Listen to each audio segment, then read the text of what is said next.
Hello, Manman. My name is Ellen, and I will be correcting these essays for you. Let's take a look at what you have sent to us today. We've got the crop production in France. Let's see. This pie chart compared 6 categories of crops which were planted in France in 2017. The most crucial crop production is cotton, while the least percentage of production can be seen in corn and rice. Sugar, wheat, and barley were ranked in the middle and had similar percentages. Okay, that's fine. I would advise you to avoid this word crucial. You don't want to make a judgment here on what is crucial or not crucial. Perhaps all of them are crucial, perhaps none of them are crucial. You don't want to comment on that in any way.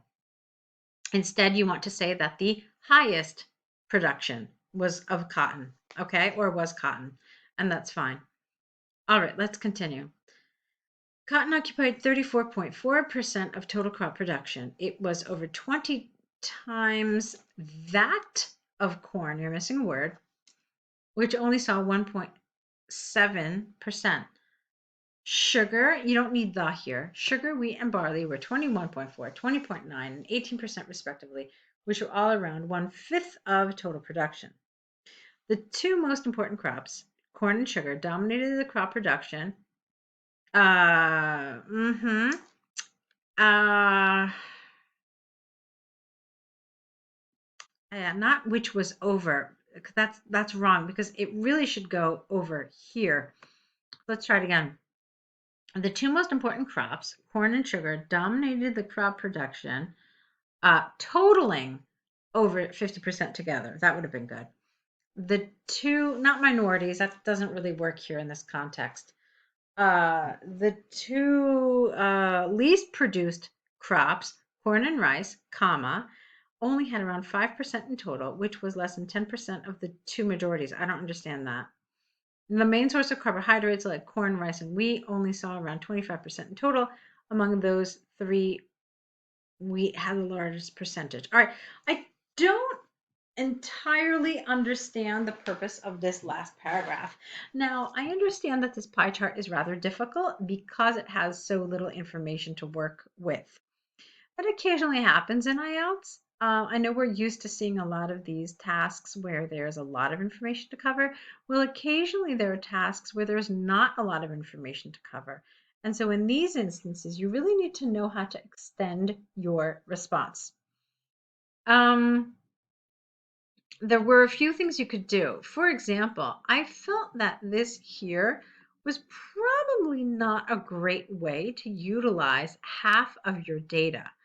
I would have really stretched it out. So I would have said, I like this. It was over 20%, 20 times that of corn, which saw only 1%, 1.7. I would have then spent a lot more time talking about each one of the following categories. So I would have said sugar, um, let's say sugar, which was the second highest crop produced, was approximately 13% less than that of cotton at 21.4%. The third most popular, or rather, the third most produced crop was just over 20%. Specifically, this was wheat at 20.9. So do you see I'm really stretching it out as much as possible? So when you do it like that, I think it's more useful than having this paragraph, which for me was rather confusing. Okay, so that's something to think about here.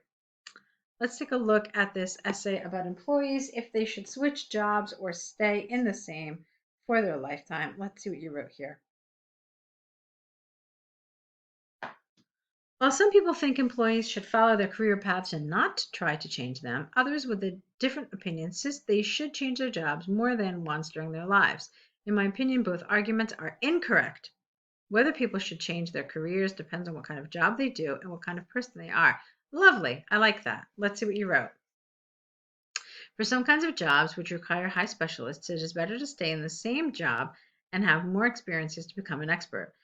Because for, all right, I don't agree with sentences that start with because. You could have said, this is because.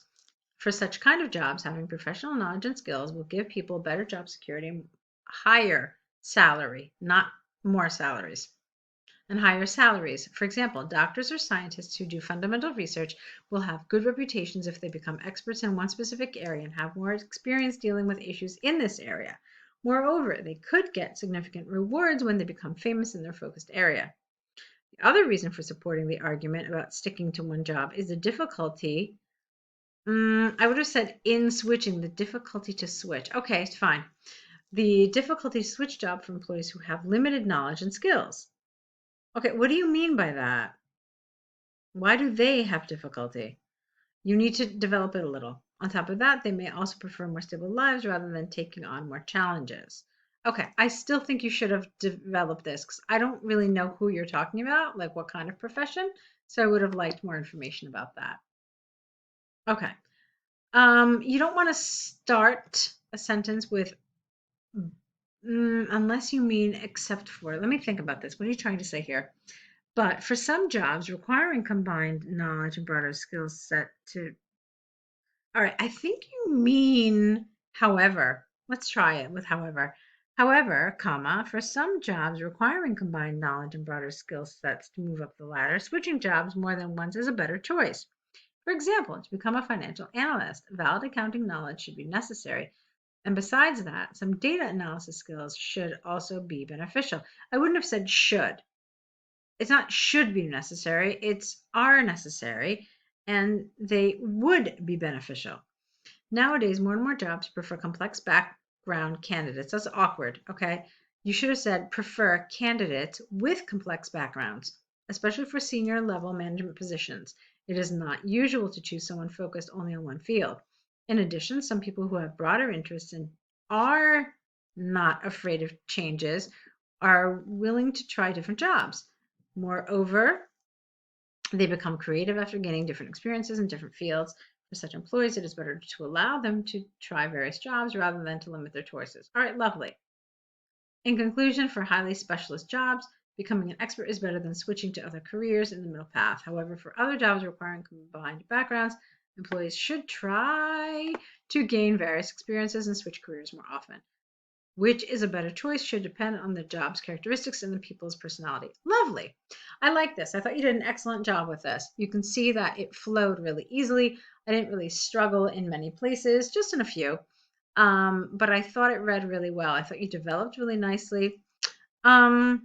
There is one thing that I want to just double check about.